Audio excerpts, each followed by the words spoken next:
आज आपको right angle triangle का कुछ और नए कंसेप्ट सिखाऊंगा। ये वीडियो पार्ट 2 है राइट एंगल ट्रायंगल से रिलेटेड। तो इसमें कुछ इंपॉर्टेंट रिजल्ट है, तो आज वो भी बताऊंगा आपको। ठीक है, देखो पहला रिजल्ट है relation between semi perimeter in radius and circum radius of a right angle triangle. कभी कभार इससे डायरेक्ट क्वेश्चन भी पूछ लिया जाता है एग्जाम में और हम कंफ्यूज हो जाते हैं कि इसको कैसे सॉल्व करना है।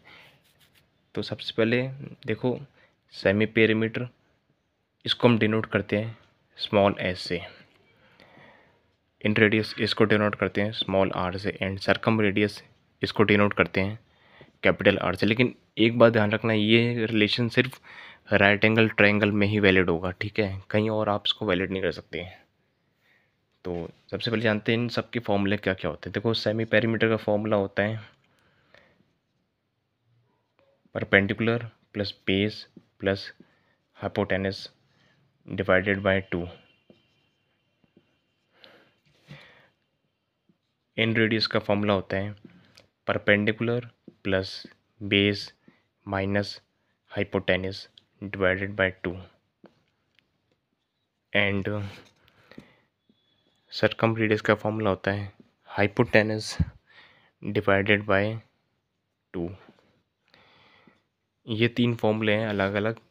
अब इनमें एक रिलेशन बनता है जो काफ़ी इम्पोर्टेंट है, वो रिलेशन आपको जानना है। ठीक है, देखो मैं डायरेक्ट बताता हूँ आपको, ये रिज़ल्ट हमेशा याद रखना। ठीक है, रिलेशन होता है S equals to R plus 2R।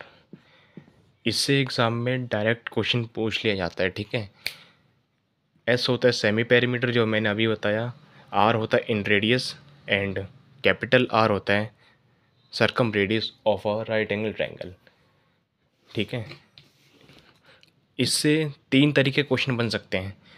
या तो आपको सेमी पेरीमीटर देके और इन रेडियस देके आपसे R पूछ लेगा, या फिर सर्कम रेडियस देकर आपसे सेमी पेरीमीटर पूछ लेगा, या फिर सर्कम रेडियस देके और सेमी सर्कल का फॉर्म वो देके वैल्यू देके आपसे इन रेडियस पूछ लेगा। मतलब तीन तरीके इससे क्वेश्चन बन सकते हैं। चलो मैं तीनों बता देता हूँ आपको। ठीक है, ये तो चलो पहला है ये सेमी सर्कल वाला। ठीक है, अब क्वेश्चन ऐसे बन सकते हैं, सपोज आपसे बोला जाए कि इन रेडियस निकालना है, तो इसका फॉर्मूला बन जाएगा ये inradius is equal to semi perimeter minus twice of circumradius. ठीक है, और एक बन सकता है सर्कम रेडियस निकालने के लिए बोलेगा, इसका फॉर्मूला होता है semi circle minus in radius divided by 2।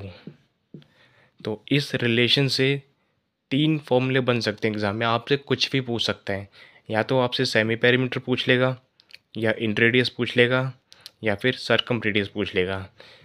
चलो इसको मैं प्रूव करके दिखाता हूँ कि ये कैसे आया, मतलब LHS बराबर RHS इक्वल है या नहीं। चलो चेक करते हैं। ठीक है, सेमी पेरीमीटर का फॉर्मूला मैंने अभी बताया क्या होता है, perpendicular plus base plus hypotenuse divided by 2 is equal to, inradius का फॉर्मूला क्या होता है, perpendicular plus base minus hypotenuse divided by 2, and twice of R means R का फॉर्मूला होता है हाइपोटेनस डिवाइडेड बाय 2। तो ये हो जाएगा प्लस का twice of into hypotenuse divided by 2। इसको एज इट इज़ लिखेंगे इज इक्वल टू 2 को हम एलसीएम ले लेंगे तो ऊपर बचेगा perpendicular plus base minus hypotenuse plus twice of hypotenuse. ये हो जाएगा perpendicular plus base plus hypotenuse divided by 2 is equal to perpendicular plus base 2h में से एक h निकालेंगे तो ये बचेगा प्लस का h means hypotenuse divided by 2। तो LHS बराबर RHS आ गया, मतलब ये फॉर्मूला प्रूफ हो गया। अगला कंसेप्ट है maximum area of square inscribed in a triangle. मतलब एक ट्रायंगल के अंदर अगर हम एक स्क्वायर फिट कर दें तो उस स्क्वायर का एरिया कैसे निकालेंगे। देखो इसके 3 केस बनते हैं वैसे तो, और राइट एंगल ट्रायंगल में 2 केस बनते हैं। एक परपेंडिकुलर और बेस के ऊपर एक स्क्वायर फिट कर देंगे, एक हाइपोटेनस के ऊपर बेस मान के स्क्वायर रख देंगे, और एक है बेस के ऊपर स्क्वायर। ये वाला हर एक ट्रायंगल में वैलिड होता है, ठीक है। तो सबसे पहले इसका बताता हूँ, केस 1, ठीक है। ये एक राइट एंगल ट्रायंगल है ABC, बी के सामने साइड बी, सी के सामने साइड सी एंड ए के सामने साइड ए। इसके अंदर एक स्क्वायर फिट किया गया है जिसका साइड है x सेंटीमीटर। और आपको तो पता होगा कि स्क्वायर के सारे साइड्स इक्वल होते हैं, सारे एंगल्स इक्वल होते हैं, मतलब सब कुछ इक्वल होता है, ठीक है। तो क्वेश्चन ये बनता है कि आपसे पूछ लिया जाए कि what is the side of a square, मतलब x निकालना है आपको। तो इसके लिए क्या फॉर्मूला होता है, देखो डायरेक्ट रिजल्ट है, याद रखना। ये होता है साइड ऑफ स्क्वायर। अगर हमें x निकालना है तो ये हो जाएगा आपका a इंटू बी अपॉन में a प्लस बी। ये डायरेक्ट रिजल्ट है, याद रखना इसके लिए, ठीक है। नेक्स्ट केस बनता है जब हम स्क्वायर को हाइपोटेनस के ऊपर बेस मान के रखते हैं, ठीक है। तो इसमें भी वही सेम, बी के सामने साइड बी, सी के सामने साइड सी और ए के सामने साइड ए है। इसमें जो स्क्वायर की जो साइड है वो है y सेंटीमीटर।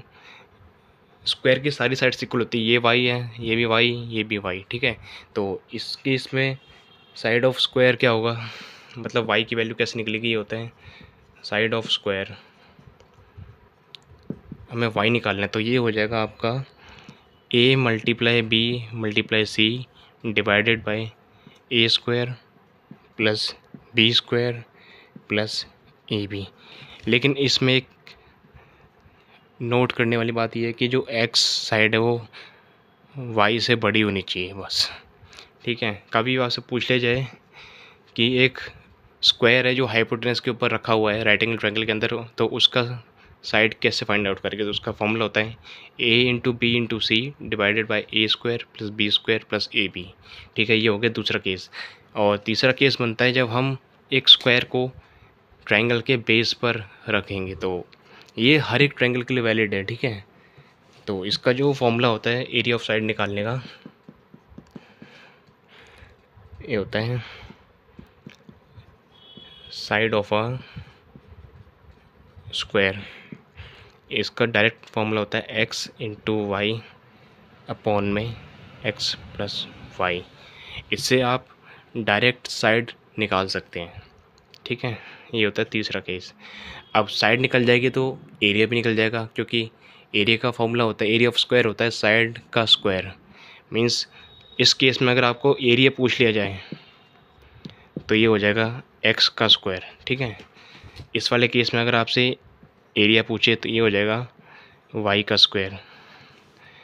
और इस वाले केस में आपसे एरिया पूछे side, let us suppose side of square में a मान लिया, तो इसका जो एरिया होगा वो हो जाएगा आपका a का स्क्वायर मीन्स साइड का स्क्वायर। ये 3 कंसेप्ट थे जिसमें एक स्क्वायर एक राइट एंगल ट्रायंगल के अंदर फिट किया जाता है, तो उसका साइड और एरिया कैसे निकालना है। काफ़ी इंपॉर्टेंट कंसेप्ट है ये भी एग्ज़ाम में देखा जाता है, ठीक है। राइट एंगल ट्रायंगल में एक कंसेप्ट और बनता है जब राइट एंगल ट्रायंगल के अंदर हाइपोटेनस पर एक स्क्वायर रखा जाता है। आपसे पूछेगा कि उसकी साइड ऑफ स्क्वायर क्या होगी और उसका एरिया क्या होगा। लेकिन इसमें सिर्फ आपको एक AP की वैल्यू गिवन होगी और QC की वैल्यू गिवन होगी। ये क्वेश्चन तभी सॉल्व होगा जब आपको AP दिया रहेगा और QC दिया रहेगा। आपसे पूछेगा कि साइड ऑफ अ स्क्वायर क्या होता है, इसको हम डिनोट करते हैं A से, ठीक है। तो इसका सीधा सा डायरेक्ट रिजल्ट है, याद रखना, under root of x into Y.